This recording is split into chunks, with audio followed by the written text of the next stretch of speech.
내 자신을 알라라고 하는 고대 그리스의 격언이 있습니다. 우리는 대개 이것을 소크라테스가 한 말이라고 알고 있는데요. 실제적으로는 소크라테스보다도 한 200년 전에 기원전 7세기 정도에 사실은 지어진 델포이 신전에 적혀있던 말이라고 합니다. 그러니까 고대 그리스 사람들이 오랫동안 간직하고 있었던 그런 생각 중에 하나인 것 같아요. 그런가 하면 그리스 철학자였던 디오게네스라고 하는 철학자도 있는데요. 이런 말을 남겼습니다. 가장 쉬운 일은 남에게 충고하는 일이다. 그러나 가장 어려운 것은 나 자신을 아는 일이다. 비슷한 이야기들을 한 것이죠.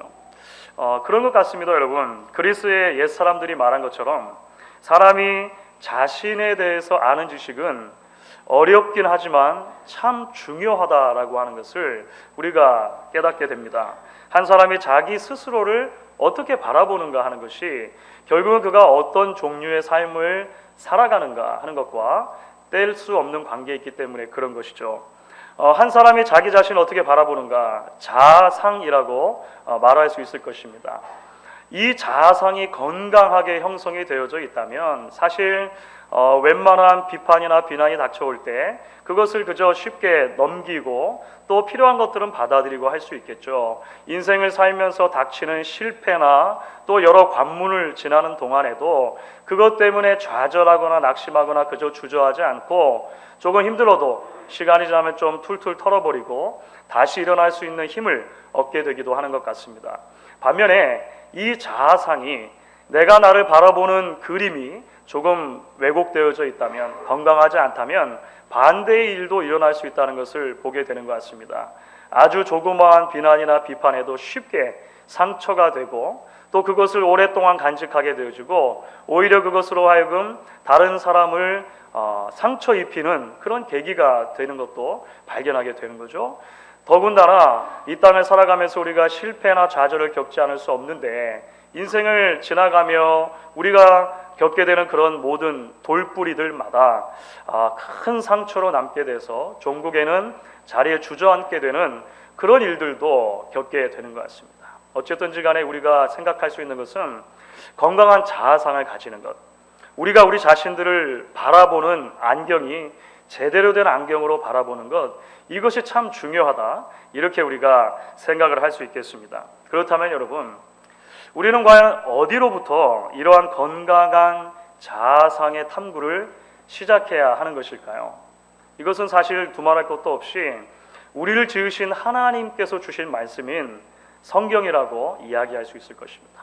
하나님의 말씀을 통해서 사실 우리는 우리 자신에 대해서 그리고 우리를 지으신 하나님에 대해서 바르게 알 수 있는 이제 정보들을 제공받는다라고 하는 것이죠. 그런 면에서 볼 때 오늘 우리가 함께 읽은 말씀은 참 중요하다, 이렇게 이야기할 수가 있겠습니다. 우리가 이제 창세기를 계속해서 연속해서 설교해 나가는 가운데 오늘 우리가 함께 읽은 본문은 하나님의 여러 창조에 대한 이야기 속에서 특별히 인간을 어떻게 창조하시는가, 인간의 창조에 대한 이야기가 되겠습니다. 이 말씀은 사실 오늘 함께 이 말씀 앞에 서 있는 저와 여러분을 성경에 말하는 바르고 건강한 자아상이 무엇인가, 그 세계로 초대하고 있다, 이렇게 우리가 이야기할 수 있는 것이죠. 오늘 이 말씀에 귀를 기울이고 이 말씀을 우리가 진지하게 묵상하게 될 때 우리는 성경이 우리를 바라보는 관점으로 우리를 바라볼 수 있게 될 것입니다. 하나님께서 인간을 바라보시는 시각이 도대체 무엇인가, 그러한 관점으로 우리가 다시 한번 내 자신을 바라볼 수 있는 그런 계기가 될 수 있다라고 하는 것이죠. 그래서 오늘 우리가 이 말씀을 중심으로 인간의 창조 이야기를 통해서 우리가 깨닫게 되어지는 진리들 몇 가지를 함께 나누면서 하나님께서 주시는 한편으로는 위로의 말씀으로 또 한편으로는 도전의 말씀으로 우리가 같이 들을 수 있으면 좋겠다라고 하는 것입니다. 오늘 무엇보다도 먼저 말씀을 통해서 발견하게 되어지는 진리가 있습니다. 그것은 하나님 앞에서 인간이 얼마나 고귀하고 존귀한 존재인가라고 하는 것입니다. 사실 인간의 창조와 관련돼서 하나님께서 우리에게 가장 먼저 해주시고 싶은 말씀이 그것이었습니다. 하나님께서 사람을 창조하셨을 때 너무나도 존귀하고 너무나도 복된 존재로 창조해 주셨다고 하는 것입니다. 사람이 왜 존귀한 존재로 창조되었다라고 이야기할 수 있습니까? 사람이 존귀하고 영광스러우신 하나님의 형상대로 창조되었기 때문입니다. 자, 오늘 말씀 가운데 26절 말씀이죠. 우리 같이 한번 읽어볼 텐데요. 26절을 보시면 사람을 창조하시려고 하나님께서 이제 계획을 하시는데 그 계획 속에 나타난 사람의 창조를 향한 하나님의 비전, 그러니까 하나님의 청사진이 거기에 들어 있습니다. 26절을 같이 한번 읽겠습니다. 하나님이 가라사대 우리의 형상을 따라 우리의 모양대로 우리가 사람을 만들고 그로 바다의 고기와 공중의 새와 육축과 온 땅과 땅에 기는 모든 것을 다스리게 하자 하시고. 사랑하는 여러분, 곰곰이 생각해보면 참 놀라운 말씀입니다. 우리에게 좀 익숙해져 있어서 크게 놀랍지 않게 들릴 수 있겠습니다만 곰곰이 생각해보면 이 말씀이 얼마나 놀라운 이야기인지 알 수 없다는 거죠. 하나님께서 사람을 만드실 때 다른 모든 천지 만물과 다른 방법으로 접근하시고 다른 방법으로 만들어 주십니다. 하나님의 형상, 하나님의 모양으로 만들어주셨다는 거예요. 아주 쉽게 풀면 우리는 하나님을 닮은 존재들로 만들어졌다라고 하는 것입니다. 물론 하나님께서는 영이시기 때문에 하나님을 닮은 존재가 사람이다라고 했을 때 그것은 피지컬한 측면, 그러니까 육체적인 측면이나 외적인 어떤 물질적인 측면을 이야기하는 것은 분명한 것 같습니다. 하나님의 형상대로 하나님의 모양대로 지음받았다. 우리가 하나님을 닮은 꼴로 지음받았다라고 했을 때 사실 우리는 지난주에 함께 살펴본 것처럼 창세기 1장에서 그러니까 창조의 이야기에서 과연 하나님이 어떤 분으로 그려지고 있느냐라고 하는데 먼저 초점을 두어야 할 것 같습니다. 창세기 1장을 우리가 살펴보는 동안에 하나님의 창조 이야기가 등장하는데요. 하나님을 어떤 모양으로 그려주고 있습니까? 하나님이 지극히 크시고 지극히 위대하시고 지극히 존귀하신 분으로 그려지고 있다라고 하는 것입니다. 결국 우리는 그런 하나님의 영광스러움, 하나님의 존귀하심의 모양대로 지음받았다. 이렇게 사실 이해를 할 수 있는 것이죠. 몇 해 전에 필라델피아 시내에 있는 킴멜 센터에 그 필라델피아 오케스트라 연주를 들으러 간 적이 있습니다. 대부분의 우리 이민자들께서 그러신 것처럼 필라델피아에 오래 살았어도 언제 한번 그 킴멜 센터를 가볼 기회가 있겠습니까? 저도 그런 기회가 없었습니다. 미국에 산 지가 이제 19년째로 접어드는데요. 그 킴멜 센터가 지어진 지가 2001년 아닙니까? 근데 10년이 넘도록 사실 못 가봤는데요. 몇 해 전에 전 교회에서 그 템플 음대에서 박사 과정을 하고 계신 그 집사님 한 분이 계셨는데 이제 음대 쪽으로 들어온 표를 주신 거예요. 그래가지고 이제 우리 아이들과 함께 특별한 순서가 있다 그래서 필라델피아 오케스트라 들으러 갔습니다. 시간이 되니까 오케스트라 단원들이 들어와요. 얼마나 악기가 많은지 이제 그 앞에 강당을 가득 채우고 악기들이 쭉 늘어섭니다. 그 다음에는 이제 사인에 맞춰가지고 조율이라는 걸 하는 거죠. 이제 그 악기들을 서로 조율하는데 조율할 때 들리는 이 사운드는 소리는 음악이라고 할 수 없습니다. 소음 같아요. 소음. 서로 여기저기서 낑낑거리면서 하여간 이렇게 음을 맞춰 놓습니다. 거기까지는 아직 음악이 아니에요. 조율이 다 되고 나니까 지휘자가 들어옵니다. 지휘자가 들어와서 인사를 한 다음에 지휘봉을 탁 들죠. 아직 음악이 시작되기 전에 그 긴장감 있지 않습니까? 그 긴장감을 뚫고 이제 그 지휘자가 마에스트로가 음악이 시작하는 첫 박자를 탁 주었을 때 정말 기가 막힌 놀라운 음악이 짠 하고 연주되기 시작하는 것이죠. 그리고 그 지휘자의 지휘봉이 끝이 움직이는 것을 따라서 그 수많은 악기들이 빈틈이 없이 아름다운 음악을 계속해서 연주해가는 것을 들을 수가 있었습니다. 참 감동적인 시간이었던 것 같아요. 창세기 1장을 우리가 읽어가면서 하나님의 모습을 발견하는데 저는 사실 하나님의 모습이 마치 그런 마에스트로 같이 그런 지휘자 같이 비춰집니다. 창세기를 처음 딱 열면은요 아직 연주가 시작되기 전에 그 흐르는 긴장감 같은 게 있어요. 그렇죠. 공허하고 흑암이 있고 아직 아무것도 없는 그런 상태 있지 않습니까? 그런 긴장감이 있습니다. 근데 하나님께서 나타나세요. 그리고 나서 말씀의 지휘봉을 드시는 겁니다. 하나님께서 그 지휘봉을 두신 다음에 처음 이제 음악이 시작하는 사인을 딱 내리시죠. 빛이 있으라. 여기로부터 시작해가지고요, 얼마나 아름다운 이 창조의 향연이 펼쳐집니까? 하나님께서 그 말씀의 지휘봉으로 지휘를 하실 때마다 천지 만물이 빈틈없이 너무나도 완벽하고 완전한 한 편의 교향곡처럼 우리 앞에 펼쳐지는 거예요. 그 중간중간에 하나님께서 지휘를 하시다가 코러스도 같이 넣어주세요. 좋았더라. It is good. 너무 좋다라고 하시는 코러스를 하나님께서 같이 넣어주시죠. 그러니까 여러분, 1장에 나타난 하나님의 모습, 이 영광스러운 창조 가운데 나타난 창조주 하나님의 모습은 위대하시고 크시고 장엄하시고 이 모든 창조의 지휘를 훌륭하게 해내셔서 완전하게 아름다운 한편의 교향곡을 연주하시는 그런 위대한 하나님으로 묘사되고 있다라고 하는 것입니다. 이 모든 창조를 가능하게 하신 하나님, 얼마나 영광스럽냐고 하는 것이죠. 그런데 그 하나님께서 창조의 마지막 날에 인간을 창조하시는 것입니다. 그리고 그 인간을 창조하실 때는 하나님께서 특별히 다른 모든 피조물들과 달리 자신의 형상대로, 자신의 모양대로 빚어주셨다, 창조하셨다. 성경이 이렇게 말하는 것이죠. 그러니 여러분, 존귀한 존재가 아닐 수 있겠습니까? 그 존귀하신 하나님, 그 영광스러우신 하나님, 그 크신 하나님을 닮았는데 우리가 존귀하지 않을 수가 있겠냐라고 하는 것이죠. 우리는 이쯤에서 시편 8편을 생각해 보지 않을 수 없는 것 같아요. 사실 몇 주 전에도 우리가 수요예배 시간에 시편 8편을 특별히 함께 살펴본 적이 있었습니다. 기억나시는 분들도 계실 것입니다. 여러분, 하나님의 이러한 창조를 깊이 묵상했던 다윗의 시가 시편 8편이에요. 어느 날 하나님의 위대하신 창조를 묵상한 것 같습니다. 그렇게 하나님의 위대하신 창조를 묵상하다가 보니까 마음에서 터져나오는 하나님을 향한 찬양을 억누를 수 없는 것 같아요. 그래서 이 다윗이 하나님 앞에 노래하는 것입니다. 시편 8편의 1절 어떻게 되냐면 이렇게 되어 있습니다. 시편 8편 1절입니다. 여호와 우리 주여, 주의 이름이 온 땅에 어찌 그리 아름다운지요. 주의 영광을 하늘 위에 두셨나이다. 자, 여러분, 창조가 어떻게 이루어졌는지를 생각하시니까 이렇게 찬양할 만하죠? 그렇습니까?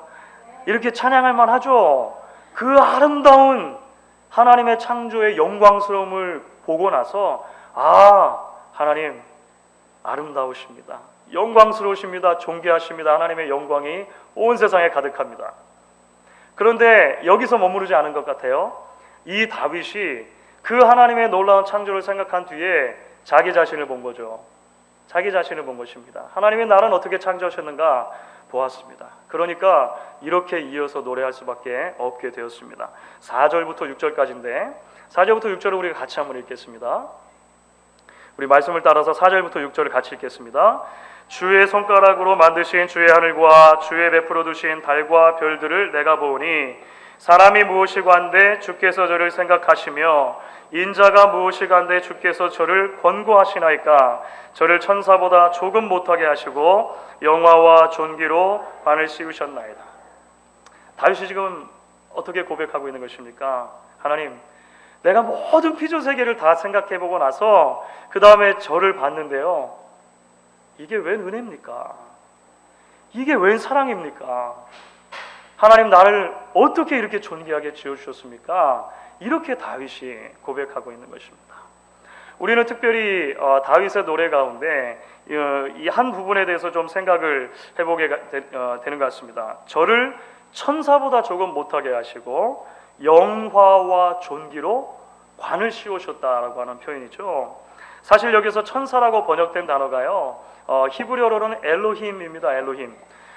사실 구약 성경에서 아주 가끔 천상의 존재, 천재를, 그러니까 천사를 언급할 때 사용되기도 합니다만, 훨씬 더 많은 경우에 있어서 하나님으로 번역돼요. 하나님, 엘로힘은 하나님으로 되게 번역이 됩니다. 그래서 우리가 사용하는 지금 이제 옛날 성경인데요. 우리 성경에는 각주를 달고 그 밑에다가 하나님으로도 번역할 수 있다 이렇게 적어놓은 성경들이 있고요.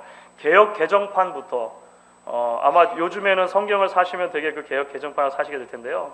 개역 개정판부터는 아예 그래서 하나님이라고 번역을 해 놓았습니다. 이게 무슨 말입니까? 하나님께서 사람을 창조하셨는데 창조주 하나님보다는 조금 못하게 하시고 다른 모든 피조물들보다는 더 낮게 창조해 주셨다라고 하는 것입니다. 왜 그렇습니까? 창세기 1장에 나타난 그 영광스러우신 하나님, 그 존귀하신 하나님의 영광대로 인간에게 관을 씌워주셨기 때문에 그렇게 존귀한 존재가 되었다라고 하는 것이죠. 하나님 앞에 이처럼 소중한 존재들, 하나님 앞에 이처럼 고귀한 존재들, 더 이상의 무엇인가를 더하지 않아도, 더 이상의 명품이라고 하는 것을 우리에게 걸치지 않아도 이미 가장 존귀한 명품들이 되어져서 하나님 앞에 귀한 존재들이 되었다라고 하는 것입니다. 여러분, 그래서요, 에베소서 2장 10장을 보시면, 2장 10절을 보시면 사도 바울이 이렇게 표현하는 장면이 나옵니다. 우리의 창조에 생각하면서 사도 바울의 표현입니다. 에베소서 2장 10절인데요. 우리는 그의 만드신 바라 이렇게 했습니다. 제가 가로쳐놓고 안에다 집어넣은 단어가 헬라어 단어인데요. 만드신 바라고 하는 그것이 한 단어로 되어 있습니다. 포이에마라고 하는 단어인데요. 영어의 포엠, 그 시라고 하는 그 어원이 됩니다.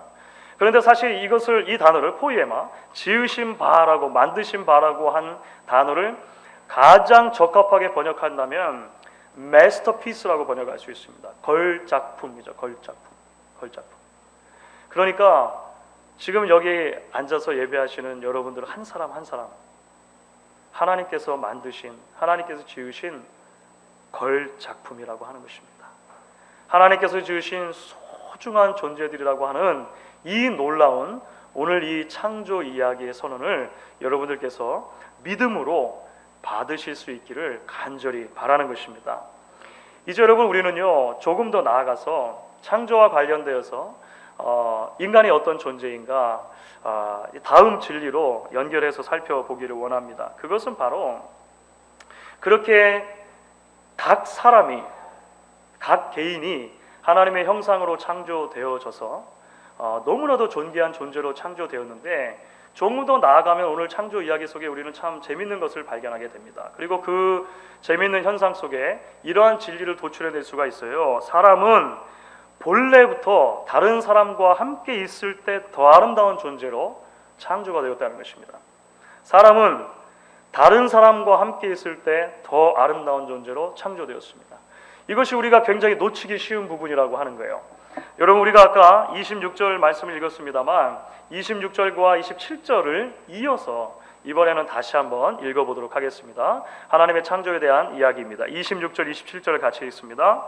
하나님이 가라사대 우리의 형상을 따라 우리의 모양대로 우리가 사람을 만들고 그로 바다의 고기와 공중의 새와 육축과 온 땅과 땅에 기는 모든 것을 다스리게 하자 하시고 하나님이 자기 형상 곧 하나님의 형상대로 사람을 창조하시되 남자와 여자를 창조하시고.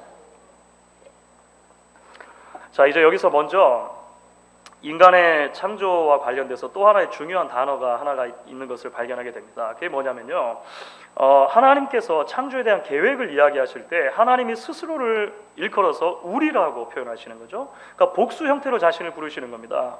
여러분, 이게 무슨 의미가 있을까요? 사실은 교회 역사 속에서 이게 도대체 어떤 의미일까 많은 의견들이 있었고 많은 논쟁들이 있었습니다만 전통적인 견해는 삼위일체 하나님의 존재로 보는 것입니다. 왜 하나님께서 스스로를 우리라고 부르시는가? 성부, 성자, 성령 삼위일체 하나님께서 이미 존재하셨고 모든 창조 사역에 함께 하셨다는 것이죠.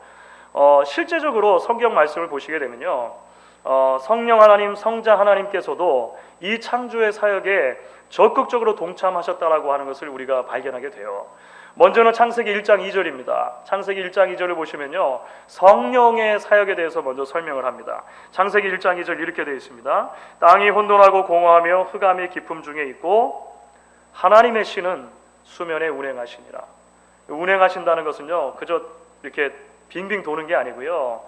날개를 어미새가 둥지 위에서 날개를 이렇게 펼쳐서 그 둥지를 보호하고 있는 것 같은 모습이 이 안에 의미로 담겨 있거든요. 성령께서 그렇게 창조의 사역에 동참하셨다는 것입니다.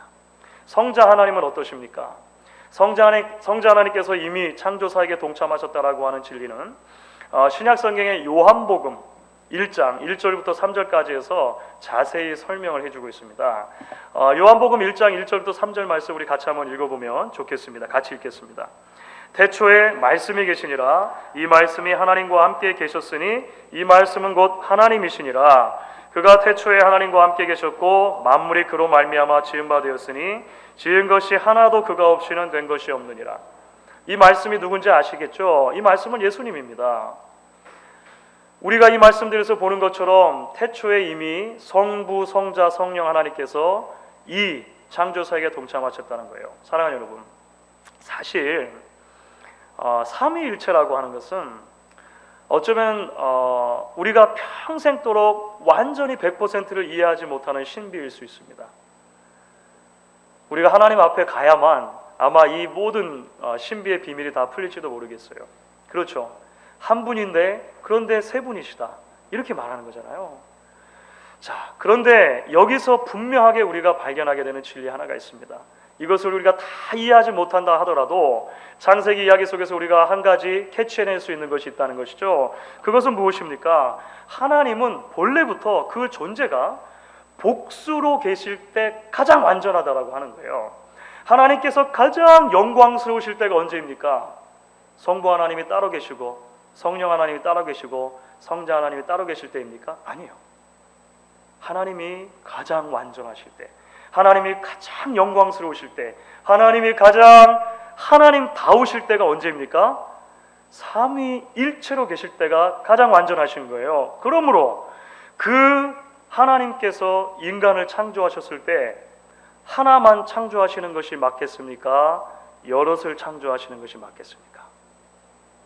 이해가 되셔야 돼요. 이해되시겠죠? 하나님의 영광을 그대로 반영하려면, 인간이 가장 하나님을 닮으려면 함께 있는 존재로 지어져야 마땅한 것입니다. 그래서 하나님께서 하나님의 형상대로 사람을 창조하시되 남자와 여자를 창조하셨다, 이렇게 성경이 우리에게 이야기를 해주는 것입니다. 1차적으로 보면 가정이죠.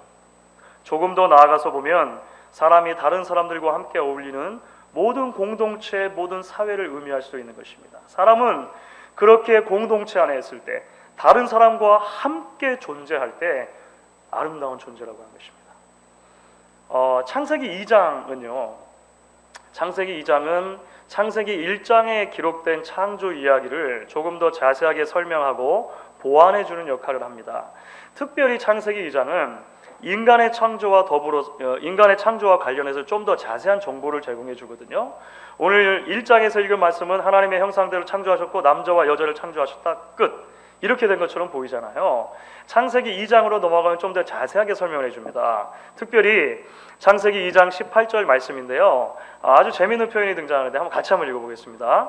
창세기 2장 18절을 같이 읽겠습니다. 여호와 하나님이 가라사대 사람의 독초하는 것이 좋지 못하니 내가 그를 위하여 돕는 배필을 지으리라 하시니라. 이게 무슨 말입니까? 좋지 못하다. 왜 좋지 못하다고 하셨을까요? 하나님께서 창조하신 아담에게 문제가 있습니까? 불완전한 존재로 하나님이 창조하셨습니까? 하나님의 창조 자체에 좀 흠이 본래적으로 있는 것입니까? 그건 아니죠. 그건 아닙니다. 좋지 않다라고 하는 것은 창세기 1장에서 사용된 좋았더라라고 하는 단어를 거꾸로 뒤집은 거지 않습니까? 창세기 1장에서 하나님께서 각 창조가 맞춰졌을 때 좋았다라고 말씀하신 건요, 하나님의 의도대로 되었다, 하나님의 계획대로 되었다, 하나님 마음속에 가지고 계셨던 청사진 그대로 창조가 되었다, 이런 말씀이거든요. 그렇다면 좋지 않다는 것은 어떤 의미를 가집니까? 이것은 하나님께서 본래 인간을 지으실 때 의도하셨던 바가 아니다라고 하는 거겠죠. 하나님의 계획이 아직 완전히 이루어지지 않았다는 것입니다. 하나님의 계획은 무엇입니까? 여자가 있어야 되는 거예요. 그러니까 두 사람이 있어야 되는 거예요. 복수로 사람이 존재해야 되는 것입니다. 그래서 하나님께서 아담으로부터 하와를 만드시고 최초의 가정이라고 할 수 있는 이 제도를 만들어 주시게 되는 것입니다. 둘을 지어놓고 나서야 하나님께서 뭐라고 말씀하셨죠? 1장으로 우리가 다시 돌아가서 보면 심히 좋았더라 하신 것입니다. 심히 좋았더라. 함께 있을 때 더 아름다운 존재가 사람들이라고 하는 것입니다. 그렇습니다, 여러분. 사람은요, 본래가 혼자 있을 때가 아니라 함께 있을 때 가장 하나님의 영광을 잘 드러내고 하나님의 하나님 되심을 증명하는 존재로 지어졌다라고 하는 것입니다. 사람이 가장 사람 될 때가 언제입니까? 함께 있을 때라고 하는 것입니다. 함께 하나님의 형상으로 지음받은 사람들과 함께 하나님을 예배하고 그 사람들과 함께 하나님이 주신 땅들을 경작하고 다스리고 함께 존재하는 것 자체가 하나님 앞에 기쁨이 된다라고 하는 것이죠. 주 안에서 사랑하는 여러분, 오늘 말씀은 저와 여러분을 성경적인 자아상 그 이상으로 초대를 하고 있습니다. 하나님은 당신의 형상대로 우리를 만드셨다라고 하는 것이죠. 저와 여러분 개개인이 하나님의 형상이고요, 우리가 함께 또 하나님의 형상인 것입니다. 그렇죠. 오늘 말씀 가운데 우리가 이런 것을 발견하게 됩니다. 그리고 그렇게 지어놓고 하나님께서는요, 심히 좋다, 정말 좋다 이렇게 말씀하셨습니다. 하나님께 막 감동이 되는 존재가 된 거예요. 하나님께서 그렇게 지어놓으시고서 감동을 받으시고 기뻐하셨습니다. 하나님이 그렇게 기뻐하셨다면, 애초에 우리를 보고 기뻐하셨다면 우리가 한평생을 사는 동안 하나님의 기쁨이 되어지는 것이 마땅하지 않겠냐라고 하는 것입니다. 물론 앞으로 우리가 살펴보게 되겠습니다만 타락의 영향으로 말미암아 죄가 들어오게 되었을 때 죄는 이제 이 하나님께서 지으신 창조의 문제를 가져오게 됐어요. 그렇죠. 인간이 하나님의 형상으로 창조된 그 본래적인 사명을 감당하지 못하도록 자꾸 죄가 막았습니다. 죄는 우리 안에 있는 하나님의 영광스러움을 가리워 보지 못하게 할 뿐만 아니라 자신의 하나님의 가장 최고의 걸작품이라고 하는 사실을 자꾸 잊어버리게 만들었어요. 그래서 다스리고 하나님을 대신해서 대리인으로 살아야 하는 이 피조 세계 속에서 오히려 자꾸 피조물들로부터 다스림을 받는 현상이 나타나게 됐습니다. 돈과 권력과 쾌락에 사로잡히기도 하고요, 건강한 자존감보다는 지독한 열등감과 패배주의에 빠져서 허우적대기도 하도록 그렇게 죄가 만들어버렸다라고 하는 것입니다. 나아가서 죄가 어떤 결과를 가져오죠? 함께 있음으로 복되고 함께 있음으로 아름다웠던 그 사람들과의 관계도 파괴하기 시작하는 것입니다. 창조 때 지으신 가장 기초적인 단위, 부부 사이의 관계가 죄가 들어온 뒤에 무너지기 시작해요. 우리는 성경에서 많은 경우에 우리가 그런 모습을 보게 됩니다. 부모와 자녀 사이가 무너지게 되는 것이죠. 하나님께서 자신의 형상대로 지으시고 심히 좋다 하셨던 다른 사람들을 향해서 우리가 분노하게 되어지고 분노로 인해 상처를 주고받고 파괴하는 이러한 결과들을 갖게 돼요. 이게 다 죄의 결과라고 하는 것입니다. 그러므로 주 안에 사랑하는 여러분, 그래서 우리에게 복음이 필요한 것입니다. 그렇죠. 그래서 우리에게 복음이 필요한 것입니다. 왜냐하면 예수 그리스도 안에서 죄인을 구원하시는 하나님의 은혜의 복음만이 다시금 죄인들을 회복시켜 주시기 때문에 그렇다고 하는 것입니다. 그래서 신약성경의 관점으로 보면요, 복음은 새 창조입니다. New Creation인 거죠.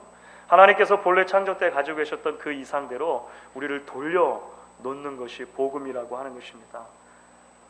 오늘 바로 지금 이 자리에서 그 새 창조의 복음 안에서 하나님께서 저와 여러분을 성경이 말하는 그 건강하고 균형 잡힌 자아상으로 초대하고 계시다라고 하는 것을 여러분들이 믿음으로 받으시고 들으실 수 있으면 좋겠습니다. 마음을 열고 오늘 말씀을 붙드실 수 있으면 좋겠습니다.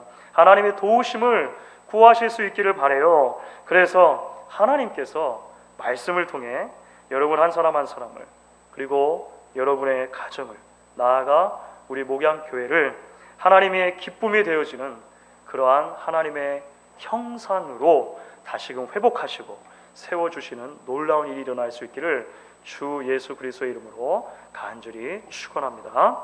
우리 시간에 같이 한번 찬양하도록 하겠습니다.